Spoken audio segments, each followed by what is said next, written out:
মিশরের কিংবদন্তি ফুটবলার মোহাম্মদ সালাহ, যার জন্য চাতক পাখির মতো অপেক্ষা। ইস্তাম্বুল বিমানবন্দরে তাকে স্বাগত জানায় হাজারো সমর্থক।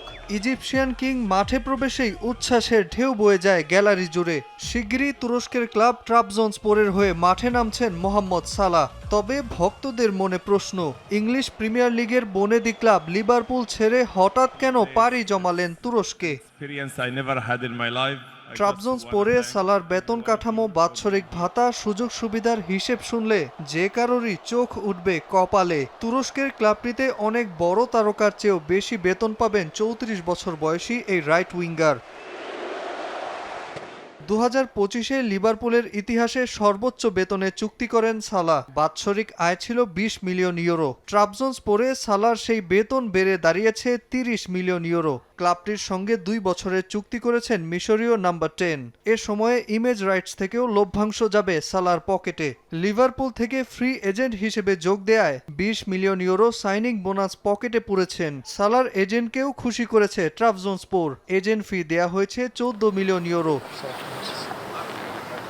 এখানেই শেষ নয়, তুরস্কের ক্লাবটি রীতিমতো জামাই আদর দেবে সালার পরিবারকে। সালার স্ত্রীর চুলের যত্নে মাসে 10,000 ইউরো দেবে ক্লাবটি। ঘর সামলাতে গৃহ পরিচারিকার জন্য দেয়া হবে আলাদা খরচ। এমনকি সালার চুক্তিপত্রে টয়লেট টিস্যুর জন্য অর্থ বরাদ্দ রাখা হয়েছে। সালার বাবা মা ভাই বোন স্ত্রীর জন্য আলাদা বিএমডব্লিউর ব্যবস্থা করেছে ট্রাবজনস্পোর। সালাহ উপহার পেয়েছেন দুবাইয়ে বিলাসবহুল বাড়ি। এছাড়াও বিভিন্ন সুযোগ সুবিধা ও ভাতা থাকছে বছর জুড়ে। এমন আর্থিক চুক্তি প্রমাণ করে কেন এই মিশরীয় ফুটবলার নামে ভারে অন্য সবার চাইতে আলাদা। অনেকেই দাবি করছেন তুরস্কের লিগে ইতিহাসের সবচেয়ে বড় ফুটবলার মোহাম্মদ সালাহ। লিভারপুলে 9 বছরে 442 ম্যাচে করেছেন 257 গোল, জিতেছেন প্রিমিয়ার লিগ, চ্যাম্পিয়ন্স লিগ সহ একাধিক শিরোপা। এবার দেখবার পালা সেই অর্জন দিয়ে তুরস্কের লিগটিকে কতটুকু সমৃদ্ধ করতে পারেন এই তারকা ফুটবলার। নাজমুল হাসান পুলক, সময় সংবাদ।